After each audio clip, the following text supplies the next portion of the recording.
जी अनिल रखवाल मेरे भाई मेरे साथ बैठे हैं। आज मैं हिंदी में इसलिए बात कर रहा हूं कि मेरी बात दिल्ली तक जानी चाहिए।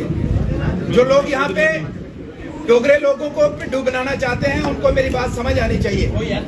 मैं सभी साथियों को आज आपको तकलीफ दी है यहाँ पे इसलिए कि महाराजा हरि सिंह जी का अपमान कोई पॉलिटिकल पार्टी डायरेक्टली इनडायरेक्टली अगर यहाँ करती है उसको कतई जम्मू के लोग बर्दाश्त नहीं कर सकते हैं। मैं सीधा और साफ शब्दों में ये कहना चाहता हूं। कल आपने एक ड्रामा देखा, एक पार्टी की तरफ से एक नोटिस जारी किया जाता है, उस पे ये लिखा जाता है सीरियस एलिगेशन बलवंत सिंह मनकोटिया के ऊपर।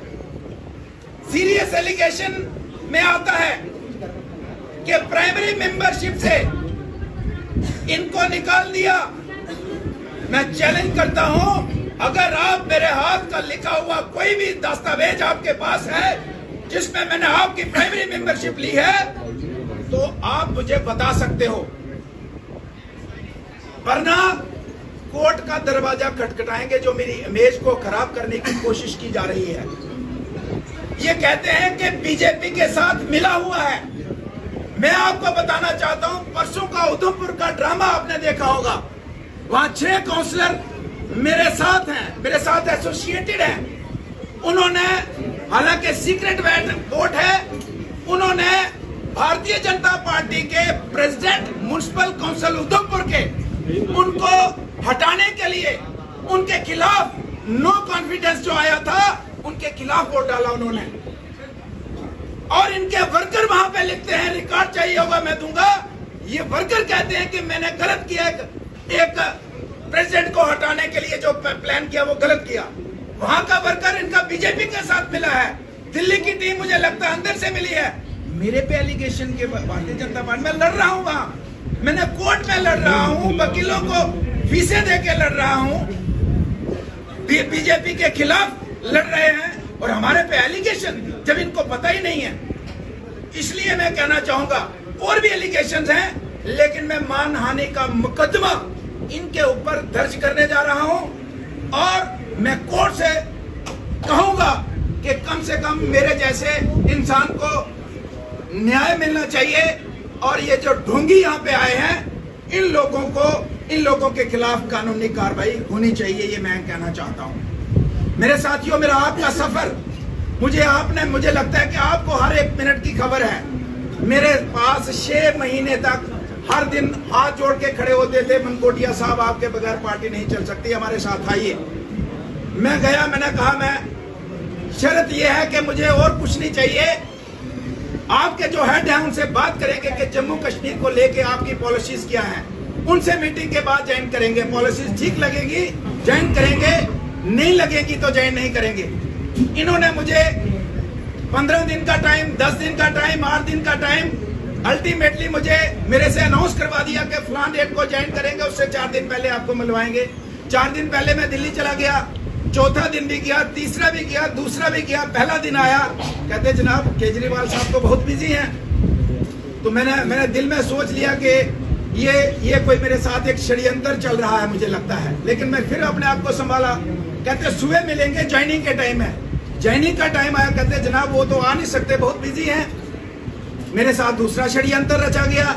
उसके बाद इन्होंने कहा कि उससे पहले कि जम्मू कश्मीर में आप हमारा फेस होंगे, आपकी अध्यक्षता में हम चुनाव लड़ेंगे, कोई भी एक्टिविटी होगी आपके बगैर पूछे बगैर नहीं होगी, और जाते ही आपको बड़ी जिम्मेदारी निभानी होगी आगे। उसके बाद हमने एक्टिविटी स्टार्ट कर ली। इन्होंने कहा था कि हफ्ता 10 दिन में आपको जिम्मेदारी जो निभानी है उसके लिए आपको तैयार रहना है। 15-20 दिन हमने एक्टिविटी की। उसके बाद हमने कहा कि भाई कम से कम किसी वहाँ कोई कमेटी बनानी है, किसी को डेजिग्नेशन देनी है, किसी को जिम्मेदारी देनी है।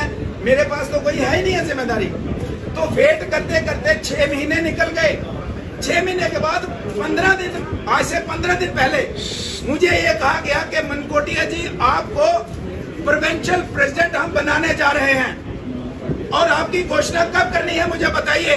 इनके जो प्रभारी हैं, मैंने उनको कहा कि पहली तो बात यह है कि मैं अपने दिमाग से आपकी पार्टी को पूरे तरीके से निकाल चुका हूं, क्योंकि आपने कुछ बातें मैं बोल नहीं रहा हूं, लेकिन आपने डिच पे डिच, मुझे नहीं, मेरे साथ साथियों के साथ भी, सैकड़ों हजारों साथियों के साथ आपने डिच किया है, धोखा दिया है, चीट किया है। इसलिए मैं आपकी पार्टी आपके अपने दिमाग से निकाल चुका हूं।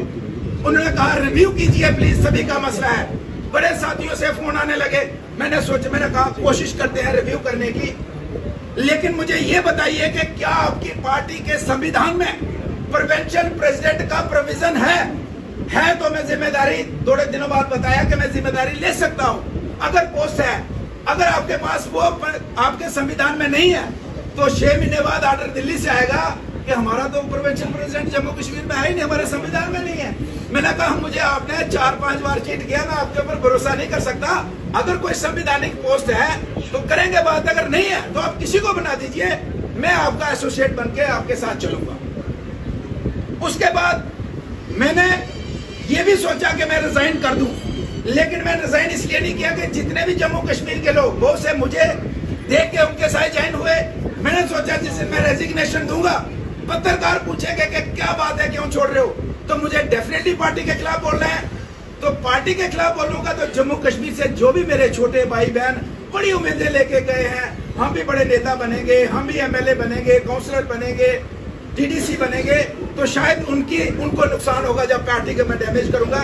इसलिए मैंने उनको भी बता दिया, उनके लीडर्स को बता दिया कि सिचुएशन अगर आप क्लियर नहीं करते हो कि आपके पास कानून में पोस्ट है या नहीं, संविधान में नहीं करते हो, तो मैं कम से कम आपको ये कहूंगा कि अगर सिचुएशन कभी आई पार्टी छोड़ने की, मैं आपकी पार्टी को डैमेज नहीं करूंगा, चाहे मैं 15 दिन रहा, 20 दिन रहा।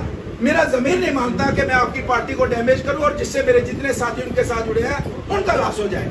इसलिए अगर कई सिचुएशन आई तो मैं चुपके से लिख के दे दूंगा और कह दूंगा। अब मेंटली तो मैंने वर्बली तो रिजाइन दे दिया था 15 दिन पहले, लेकिन मैंने कहा कि अगर वैसी जरूरत पड़ी तो मैं छोटा सा आपको लिख के दूंगा, मैं मीडिया में नहीं जाऊंगा ताकि मेरे साथियों का नुकसान ना हो। हम उस तरीके से अपने साथियों के चक्कर में उनको नुकसान ना हो, तो इस चक्कर में हमने तो रेजिग्नेशन वर्बली उनको दे दिया, लेकिन रिटर्न में हमने दिया नहीं, और वो मुझे जस्टिफाई नहीं कर सके कि उनके पास प्रोविंशियल प्रेसिडेंट की पोस्ट संविधान में, मैंने जो उनका संविधान पढ़ा वहां कोई पोस्ट नहीं थी प्रोविंशियल प्रेसिडेंट की, कोई पोस्ट नहीं है। तो इसलिए मुझे एक बार फिर से बेवकूफ बनाने का जो उनका षड्यंत्र था वो कामयाब नहीं हो पाया।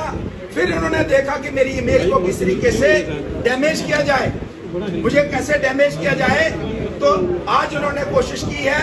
लेकिन मैं आपको ये कहना चाहूंगा कि जम्मू कश्मीर में आम आदमी पार्टी के जितने भी कार्यकर्ता वहां पे हैं, मैं उनको कहना चाहता हूं, मेरे भाई और बहनों, मैं आपका पॉलिटिकल दोस्त नहीं, मैं आपका परिवार का मेंबर हूं। जब भी किसी साथी को कोई समस्या होगी, उनको लगेगा कि मैं उनके काम आ सकता हूं, मैं उनके साथ खड़ा होगा।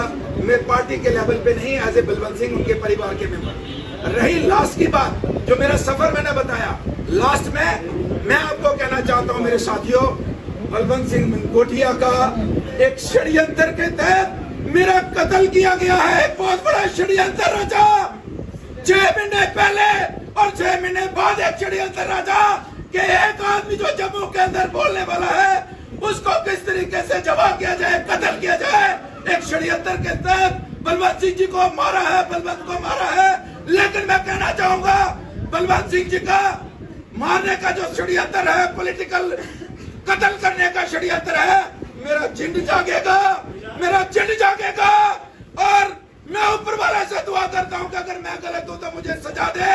अगर ये लोग गलत हैं जो मुझे षड्यंत्र के तौर पे मुझे पार्टी से ज्वाइन करने से पहले 6 महीने और बाद में 6 महीने जो षड्यंत्र चलता रहा, अगर ये लोग गलत हैं तो ऊपर वाले से दुआ करूंगा इनका एक भी एमएलए यहाँ से बन के नहीं जाना चाहिए। इन दिल्ली के 400 लोगों का जो यहाँ पे आके हमें बेवकूफ बनाते हैं, उन लोगों को मैसेज आना चाहिए, उनको संदेश जाना चाहिए कि जम्मू के लोग महाराजा का, डोगरों का, जम्मू कश्मीर का अपमान कभी बर्दाश्त नहीं कर सकते हैं। मैं यही कहना चाहूँगा। बलवंत जी ऐसे कौन लोग हैं जो नहीं चाहते कि आप लोगों की सेवा करें? ऐसे कौन लोग हैं जो नहीं चाहते आप आम आदमी पार्टी में रहे? अगर कल को आप आम आदमी पार्टी का दामन छोड़ते हैं तो आने वाले दिनों में अपनी आवाज अकेले बुलंद करेंगे या कुछ और पार्टी के रास्ते की तरफ आप रुख करेंगे? देखिए, आज तो सिर्फ मेरा ये था कि मेरे ऊपर जो एलिगेशन लगाए और जिस तरीके से मुझे डिच किया गया, मुझे पॉलिटिकल मेरा कत्ल किया गया, मैं